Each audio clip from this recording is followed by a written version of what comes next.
Hi, it's Alenka from Embracing Nutrition, and we're going to have a look at a Genova Diagnostics profile, which is the chronic fatigue screen. So this is a very specific test. It's a urine and saliva profile, which looks into circulating levels of cortisol, which is our stress hormone, and it looks at it alongside something called organic acids. And essentially, we're looking at the impact that stress might be having on our energy cycle. So we're going to have a look at the sample report today, starting off with the adrenal stress profile.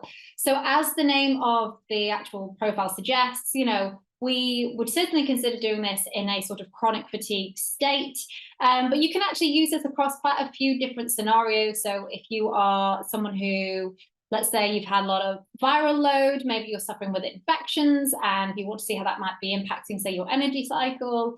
Maybe you are really heavily into sports and that can impact your adrenal function, and that can also impact things like your energy cycle. So quite a few different scenarios you could choose to do this test. So we'll have a look as to why, starting off with our cortisol response. So we've looked at this already on the adrenal stress profile itself as a standalone, and now we're looking at it in combination with our organic acids. So we're looking for a good cortisol response. We want to actually be secreting cortisol to show our adrenals are actually working, and we want them to fall within a sort of circadian rhythm. So higher in the morning, and then they drop throughout the morning, and then sort of taper off throughout the rest of the day, and then melatonin takes over in the evening. So that's generally what we're looking for, is that pattern. And then we're looking for, any deviations from that, and then we can explore why. So ideally, we want to be in that green section. Anything within the green and yellow, though, combined is the reference range. Anything in the red is obviously outside of the reference range, which could be high or low. You have the readings listed along the left-hand side, so you can sort of see how far inside or outside the reference range you might be. And it also measures DHEA, which is another adrenal hormone, really important for more of our sort of sex hormone system. So we're looking at it as a whole to see sort of maybe if it's quite a chronic state of cortisol release, which can have a lowering effect of our DHEA.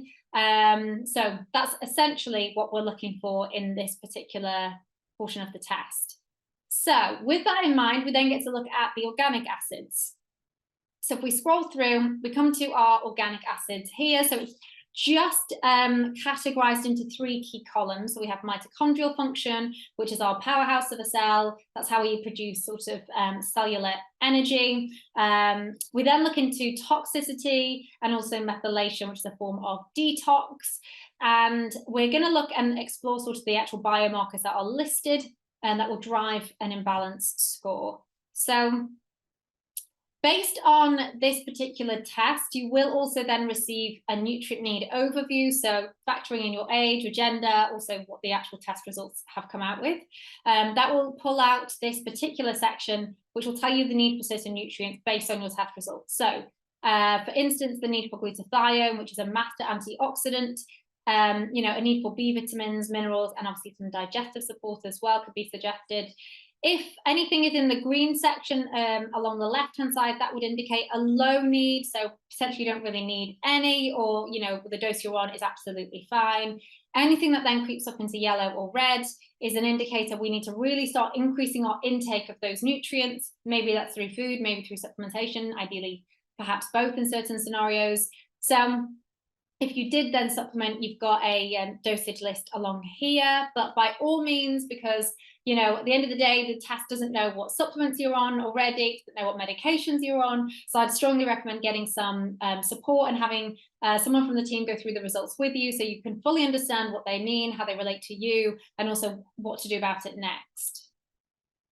So just to quickly show you the rest of the report, we've got the interpretation at a glance, which just explains about each nutrient and gives you some really nice food sources so you know where to start increasing your intake from, but then also what happens if we're deficient, why is it important in the first place, etc. So some nice educational material there.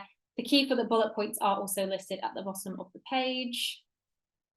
And then we come on to the actual test findings for the organic acids. So we're measuring metabolic pathways, so just how well we are, for instance, metabolizing carbohydrates, fatty acids, to then actually utilize that as fuel later on in the cycle, which comes up here. And anything that then is in yellow or red are the key focal points. We want to then support these areas with cofactors to help it with a smoother process. And the cofactors will be listed inside this circle. So, lots of B vitamin support, lots of magnesium, etc. We can also measure if there are ketones in the urine, which is this marker here. And the rest of the organic acids are listed here. So anything in green is obviously, again, that's sort of where we want to be. That's the best area we want to sort of stay in or optimize to. Anything that then creeps up into yellow or red is going to tell us there's an area that we really need to focus on. And the more markers in that area that are raised, the bigger, the focal point is going to be, and we want to maybe test further or whatever it might be. So in this scenario, we're looking at digestive health. The more markers that are raised here, the more maybe we want to explore a stool test, maybe just pop in some digestive support, whatever it is. The energy markers are also listed here, so you can see how far inside or outside the reference range we are. B vitamins over here, everything is listed in the bracket, so you can see specifically what nutrients they're talking about. Again, if they're raised, that is a need for those specific nutrients.